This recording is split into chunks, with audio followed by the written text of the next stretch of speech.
Through two periods, the Burrow Buccaneers had held him without a point, as I mentioned during the broadcast, and that'll teach me to open my big mouth in future championship games. Gio Valentine and the Neshannock Lancers roaring to life with an epic third period and capturing their third Division II championship in a span of 4 seasons. Gio Valentine, the leading scorer in program history, gets to celebrate with another trophy.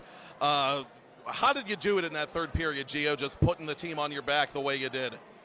We were very confident going into that third period. I know all the players believed we could make a comeback, and then right before the period started, my coach came up to me and said, listen, this is your game. You just got to take it over. And I got a good opportunity, buried it on the power play, and then got a bounce one down and scored, and just like that, it's tied. And I think that's what got us going. We had all the momentum going into that, and then we got another goal from Micah DeJoya, and then we were rolling. This Lancers team, they are an amazing bunch, and they've been giant killers in these playoffs. You beat Bishop Canavan, which a lot of people I'm sure felt was the favorite going in, and you beat Burrow, which was maybe a notch just below. They had won 13 consecutive games going into this contest.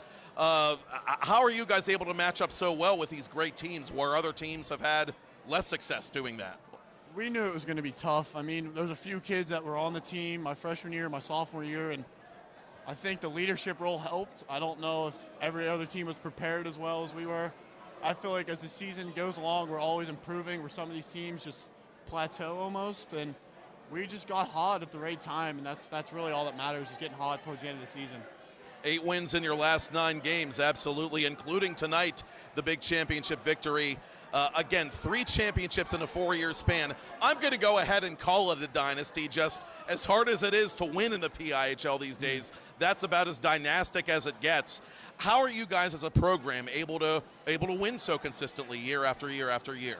I think it's the coaching and the belief in the young kids. We have a lot of belief for the freshmen that come up that they can play a role, and then as they get older and older, they just play into a bigger role. And you know, I was a freshman and we won, and I was scared at first, and I got help from the seniors that year, and then it just continues to roll from there, and it just hope the program continue to strive for greatness. What do you think is the key to getting all these kids from all these different school districts and all these different backgrounds together and tugging on the same rope? Because every co-op is different, obviously. It's really interesting. I think we try to do a lot of, like get-togethers and after practice to like build that trust in each other and be closer with each other. Just to, so we're like family almost. Excellent, Gio. Go get your picture taken with the big boy. Congratulations.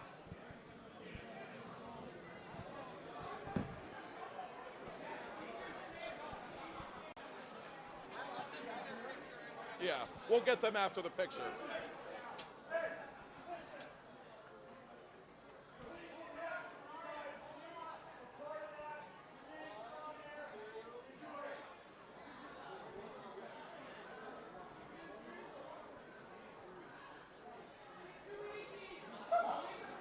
No.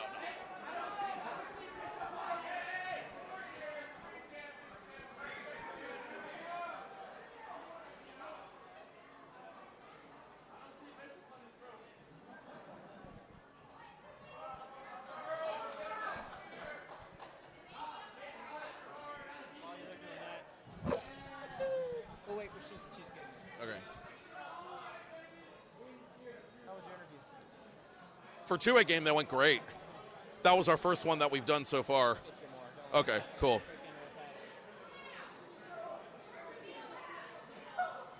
Watch out for the lines.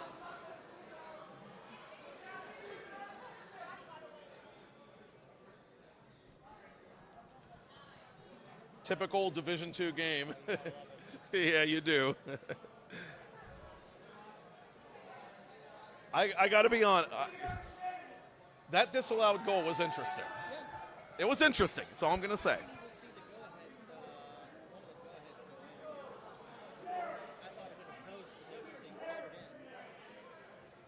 Maybe with a different crew, you get a different call. Who knows? Whenever you feel like you want to lead, you can do whatever. Yeah. Okay.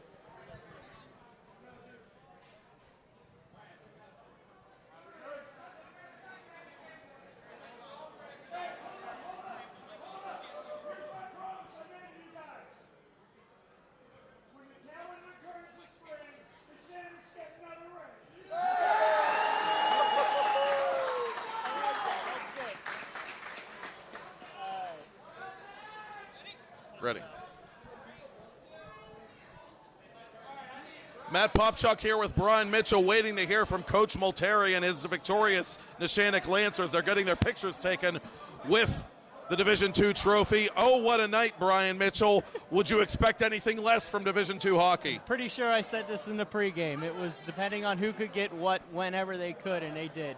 It was a lot of words for a little bit of meaning, but it definitely was there. And you got to be impressed by what this Neshannock program has done. I was not shy about calling them a modern Division II dynasty on the air. You have to use the D word, I think, for Actually, his... I'll switch out. It's okay. Actually, if he wants to do an interview, I'll switch out. All righty. It's all about him. It's not about me. Thank you, Mitch. Come in. You're in an interview with Matt Popchuk. Your championship-winning goal scorer, yes, Brian McConaughey, yes, sir. the alternate captain, made it happen. And thank you, Mitch, for being comfortable enough in your own celebrity to defer to a newly made celebrity, Brian McConaughey, the man of the hour, as his goal ends up being the decider in the 6-5 Neshannock victory. The Lancers 3 championships in 4 seasons.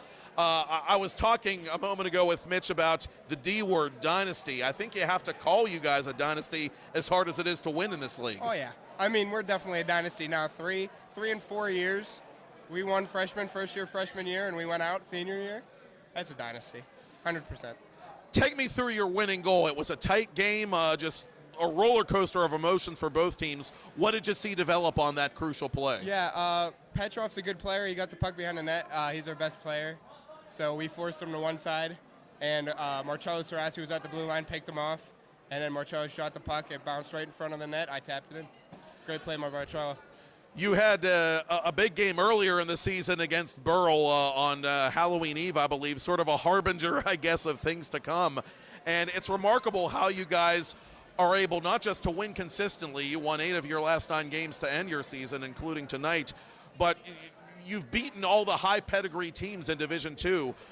What's the key to being able to go toe-to-toe with all these good teams? I don't know. Well, when we lost to Central Valley at the beginning of the year, we really brought ourselves together and really stepped up because we realized the league doesn't owe us anything. So we just really rallied together and went in for a championship. And we'll be talking to John Monitis, one of your teammates, in just a little bit. Brian McConaughey, he of championship goal folklore.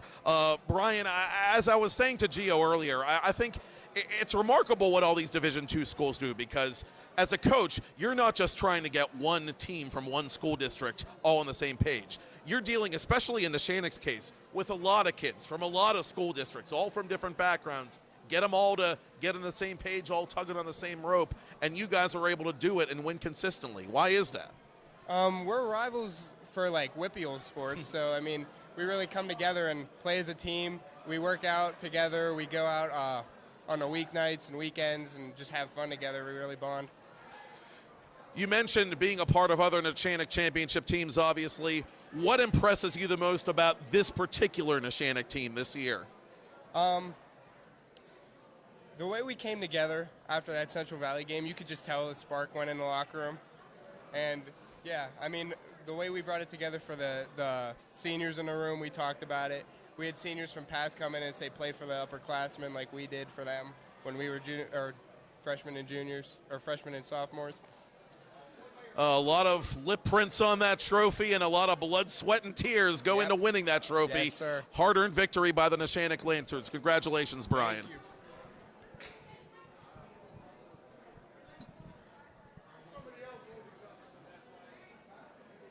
And now the trophy has a new companion. That is defenseman John Monitis joining us here for the Neshannock Lancers. Again, Neshannock 3 championships in a span of 4 seasons. They win a dramatic game against the Burrell Bucks tonight by a final score of 6-5. You guys were busy young men in the back end. How are you guys able to hold down the fort, especially at the end in that 6-on-3? Yeah, even though I was in the box, we just stuck to our game plan, getting pucks out high off the glass, and we have confidence in each other, knowing that we have each other's backs in that defense. So a light bulb seemed to go on for you guys during the ice cut. What did you talk about? What happened between periods 2 and 3 that things started to click in that third period? I would say that we believed in ourselves. We knew what we were capable of. We stuck to our game plan. We executed very well. I mean, we know what we're capable of as a team. We've done it 2 years in the past, back to back. Last year wasn't our year, but we stuck to our game plan because we know that this is a winning team. So I'm just really proud of all the guys. You know, they all stuck up. They all really wanted this, and I really wanted it for them. They've worked too hard.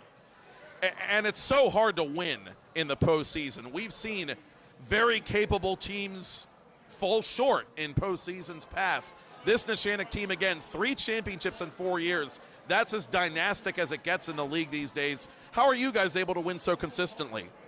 I have to give it to our coach, Mark Marteri, and everybody else on that coaching staff. They believe in us. Again, believe. You know, we see it in the Penguins back in 2018 with the believe. Even though they weren't executed, they didn't execute that three-peat, we just stuck to our game. You know, and that's just crucial for us. Before the pandemic, no Lawrence County school had ever won a high school hockey championship in Western Pennsylvania. Again, now you guys in the past 4 years have won 3. What does that mean to this group? I mean, it's a legacy. It's a dynasty. It shows that we mean business. You know, we're the only team in D2 north of Pittsburgh. You know, we have a chip on our shoulder when we come down here and play, and we know what we need to do to win. Well, they say to be the man, you have to beat the man, and Neshannock in consecutive weeks has beaten the man, and now they themselves are collectively the man in PIHL Division II. Congratulations, John. Thank you. Thanks, John. Good job. Thank you.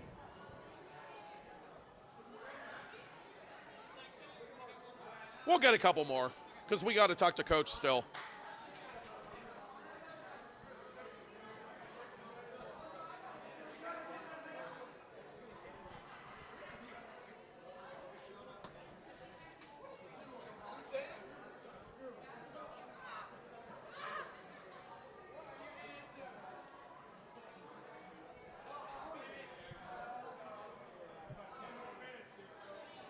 Hey, Coach, can we borrow you for a minute?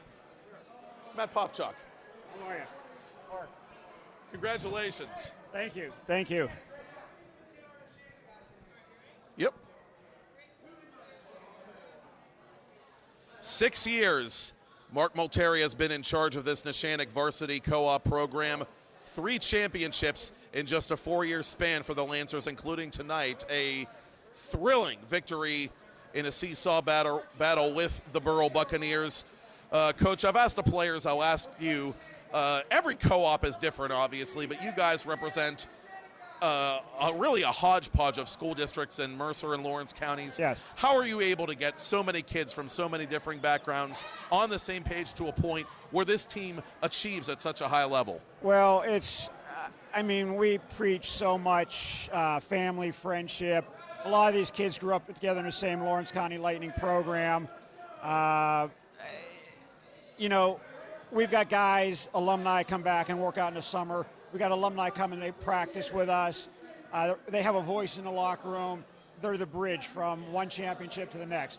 And there's a lot of them here tonight, and they come to support these guys. And it's just a great group. It's a group that they stick together through thick and thin. I mean, we've been through some really rough times, and I'm looking right at Matthew Iannelli right behind us last year. He was our leader for a couple years, and he was in a horrible accident. And I kind of told the boys, this is for him. He didn't get a chance. Even though he was on 2 championship teams, he did not get a chance to win his senior year. So, you know, these guys buy in. You know, we told him at the beginning of the year, the games we lost, we were taking too many penalties. We were being selfish. We wanted to go, you know, lay a hit on someone. We wanted to do something stupid. We were missing a net concept. We wanted to knock the water ball off. So you got to get back to basics. Win the game on the scoreboard and get our shots down low. Attack the net. I mean, that's the way you win the games. And they finally bought in. And it's been a great ride, and it's thankful for all these guys and all their families. They're just a wonderful group. Which of those points, if any, did you emphasize between periods 2 and 3? Because in period 3, that's when the bells seem to go off for you guys. Coach Matt Smith talked to the boys first, and then I came in and I basically told him, I said, listen, I said, you guys have worked too hard. I mean, too hard. You want to go out like this. I said, I don't want to see any heads hanging here. We had a lot of kids were down. They were upset. Locker room was quiet. We got them pumped up, and they just rolled from there. You know, our big guns came to play. I mean, you look at the senior leadership here tonight. I mean, Sarassi a goal, Butchie a goal, Micah and Valentine again, 3 times goals in a championship game. And I pulled Brian McConaughey. I said, listen, you're due. I need you. And he come through with the game winner. Oh, he had that hat trick, I believe, on Halloween Eve against Burrell. Yes. So he loves playing the Bucks for some reason, and he picked a heck of a time for that last goal. They're such a great group of kids. I mean, you know, after my son graduated in 21, I could have walked away and just be done with it. But, you know, since I started the program, I felt so obligated to so many kids. You know, I felt obligated to the class of 22. Then I felt obligated to the class of 23. And then after the way things ended last year, I was not going to take no for an answer. So I came back with these kids that were there on that first championship, and I wanted to see them through. How would you compare this particular championship run to the previous championship runs, just knowing how hard your division was this year with Canavan and Burrell and those other playoff teams, and knowing how much harder it gets to win as you guys keep winning? I mean, that was a great division. I mean, really, it was a talented division. Any team in that division could have won, even Deer Lakes. I mean, Central Valley was a great team, too. You know, somebody had to miss the playoffs in the division. I mean, obviously, you know, best of luck to Canavan as they move on to nationals. You know, hopefully they can pull it off, and, you know, then I'll tell the boys that, hey, you know, they're national champs, but we're the only team to beat you, so you're going to actually call us national champs. But no, all great teams. I mean, great talented players. I mean, the D2 division does not get a lot of credit, but you've got so many talented players that move on to juniors and ACHA, and some are moving on, you know, to D3 and that. I know Tyler Stewart, D3 from Burrell a few years back. I mean, there's so much talent there. There really is. And I just don't think our group gets the credit. I mean, we try and play a lot of teams. We actually scrimmage Chartiers Valley. I know you're going to see them tomorrow night. We beat them at our rink earlier in the year. You know, we played Avonworth, we played Cathedral Prep. So, I mean, we try and schedule as many talented, tough teams to get us ready for this situation. Well, it's like I said to the guys, you know, to be the man, you have to beat the man. Look at the teams you guys beat to get here and to win it, and including the Burrell Buccaneers to win it here tonight. I'm sure a lot of coaches at this point want to know the secret for successfully defending a 6-on-3 disadvantage at the end of a championship game. Would you mind divulging it? You've seen the heart. And right when there was that little break in the action when I went to 6-on-3, I pulled those guys over, and we were like kind of cracking jokes with them, and they were smiling. Oh, my. And, you know, you got to kind of keep it light. You got to kind of keep it fun. And if you don't show any signs of distress, your team's not going to show any signs of distress. I mean, you know, you can say deep down in that you're not, but, you know, of course everybody's going to be nervous at some point. But don't show it, and that's where it is. So it's like I said, it's been fun. It's been a great ride. And, you know, like I told the boys in the locker room, I said, I got a quote for you guys when this is all said and done. I said, I'm not saying it. I've kept it to myself for 2 months. I told them I kind of like fed off of Dave Parker, former Pirate. Right. He said, when the leaves turn brown, I'll be wearing a batting crown. So my take was, when the calendar turns to spring, the Shannock's getting another ring. And they will get their rings for a third time in 4 seasons. Head coach Mark Multeri, coach of your Neshannock Lancers, your 2024 PIHL Division II champions. Congratulations, coach. Thank you. Appreciate everything. Thank you so much. Thanks for all Coach. you guys do. Thank Really you. appreciate it. You guys were a pleasure to watch. Thank you. I think we're good, Kennedy. Thank you for your help.